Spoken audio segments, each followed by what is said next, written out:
ตนและพ่อเดินทางไปก็พบหญิงชราคนหนึ่งหญิงชราคนนั้นได้ถามว่าไปจังไดมาจังไดเจ้าจึงมาฮอดเมืองนี้ท้าวบุญก็ได้ตอบหญิงชราคนนั้นไปว่าข้อยมาตามหาหญิงสาว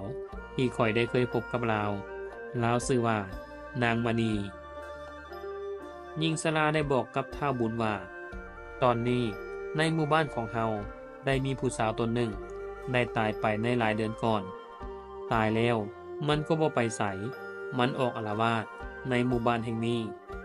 จนคนในหมู่บ้านเดือดร้อนไปหมดพอค่ำมืดชาวบ้านก็สิเข้าเฮือนไผเฮือนมันเจ้าบ่ย้านบ่ท้าวบุญก็ตอบไปว่าข้อยบ่ย้านดอกว่าแต่เฮือนของนางมณีไปทางไหนหญิงชราคนนั้นก็บอกให้ไปทางนั้น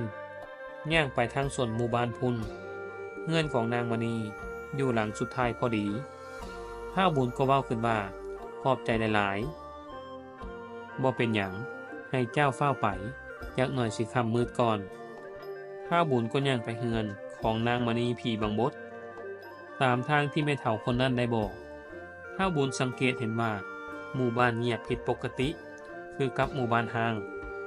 คงเป็นเพราะชาวบ้านแต่ละคนย่านผู้ตนนั้นตามที่แม่เฒ่าคนนั้นบอกพ่อท้าวบุญย่างไปฮอดเฮือนหลังสุดท้ายก็ได้เอิ้นคนในเฮือนว่ามีไผอยู่เฮือนแน่บ่เอิ้นจังไดก็บ่มีเสียงตอบกลับท้าวบุญก็ลังเลใจปนหัวฟ้องสยองเก่าแต่บ่พอข่าวก็มีแม่เฒ่าคนหนึ่งย่างออกมาเปิดประตูแล้วก็ถามว่าเจ้าไปจังไดมาจังไดจึงมาฮอดเมืองนี้ได้ท้าวบุญได้บอกแม่เฒ่าคนนั้นไปว่าอยากมาพบกับนางมณีเพราะตนเกิดร่างสังหรณ์ใจอย่างบางอย่างจึงได้เดินทางมาในหมู่บ้านแห่งนี้แม่เฒ่าคนนั้นก็ว่ามันก็เป็นจริงคือแนวนั้นเพราะตอนนี้ในหมู่บ้านกำลังได้รับความเดือดร้อนหลายเพราะผู้ตนหนึ่งได้ออกอาละวาด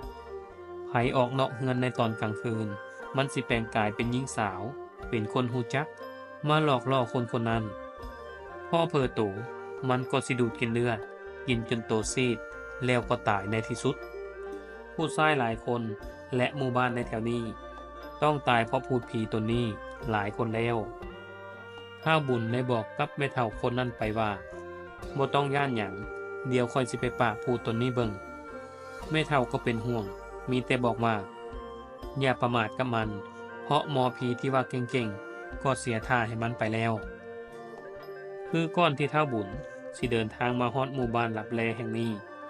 ได้มีหมอผีที่มีอาคมขลังจากหมู่บ้านใกล้เคียงเดินทางมาปราบพูดผีตนนี้แต่สุดท้ายก็ถูกพูดตนนี้หลอกล่อเกิดความหลงไหลในความงามของนาง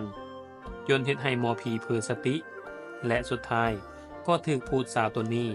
ดูดเลือดกินจนตายในที่สุดจึงเฮ็ดให้ชาวบ้านย่านกลัวพูดตนนี้ที่สุดเหตุที่นางตายไปแล้วบ่ได้ไปเกิดนั้นเพราะแห้งอาฆาตของนางคือตอนที่ยังมีชีวิตอยู่นางได้ผิดหวังจากชายคนหักที่ทิ่มนางไปปล่อยให้นางอยู่คนเดียวและได้รู้จักความจริงว่าถูกชายคนนี้หลอกนางจึงมีความอาฆาตแค้นต่อชายเป็นอย่างยิ่งและนางก็ได้ตอมใจตายในที่สุดพอนางตายไปแล้ววิญญาณของนางก็ไปใส่บ่ได้ยังวนเวียนอยู่ในหมู่บ้านแห่งนี้และเฝ้าหลอกล่อผู้ชายให้มาหลงไหลในคนลวงของนางและดูดเลือดกินจนหมดโตในตอนบ่ายตอนนั้นแม่ของนางมณีได้ปล่อยให้นางมณีได้ล้มกับท้าวบุญอยู่นอกศาลเฮือนคือกับว่าแม่ของนางมณีจะหูปมในใจของทั้งสองคนในคืนนั้นท้าวบุญได้ขอพักแรมคืนนอนอยู่เฮือนของนางมณีนางมณีก็ตกลงท้าวบุญนอนอยู่นอกศาลเฮือนกับบรรยากาศในตอนกลางคืนที่เงียบสงัดวังเวงเสียงนกกลางคืนส่งเสียงเป็นตาย้านท่ามกลางความเงียบสงัดนั้นท้าวบุญก็ได้ยินคือกับเสียงพูดผีปีศาจส่งเสียงห้องดังขึ้นในขณะที่ท้าวบุญกำลังนอนหลับอยู่นั้นก็ได้ยินเสียงเอิ้นของในขณะที่ท้าวบุญกำลังนอนหลับอยู่นั้นก็ได้ยินเสียงเอิ้นของหญิงสาวคนหนึ่งดังขึ้นว่าอ้าย ลงมาหาน้องแดพอท้าวบุญได้ยินเสียงเอื้อนนั้นลาวก็สะดุ้งตื่นขึ้นมาและได้แนมออกไปนอกศาลเฮือนก็ปรากฏเห็นผู้หญิงคนหนึ่งมีใบหน้าสวยสดงดงามเมื่อเราเห็นหญิงคนนั้นก็จื่อได้ว่าเป็นคนคนเดียวกันกับที่ตนฝันเห็นเมื่อคืนก่อนท้าวบุญจึงว่าเจ้าแม่นไผเป็นหยังเจ้าจึงมาบ่อนนี้นางตอบว่าข่อยอยู่ในหมู่บ้านนี่ล่ะลงมาหาข่อยแด่นางเว้าด้วยเสียงอ่อนหวานพร้อมทั้งสายตาอันอ่อนโยนแต่ท้าวบุญก็มีสติหูทันคนลวงของนาง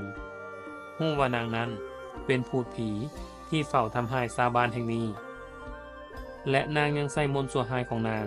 ไปเข้าฝันผู้ชายในเมืองมนุษย์เฮ็ดให้ผู้ชายหลายคนในเมืองคนหลงกลนางแล้วนางก็ดูดกินเลือดจนหมดจนชายหลายคนได้ถึงแก่ความตายพ่อแม่นางมณี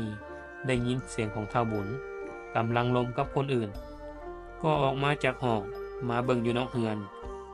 ก็ปรากฏเห็นหญิงสาวคนหนึ่งยืนล้มกับท้าวบุญอยู่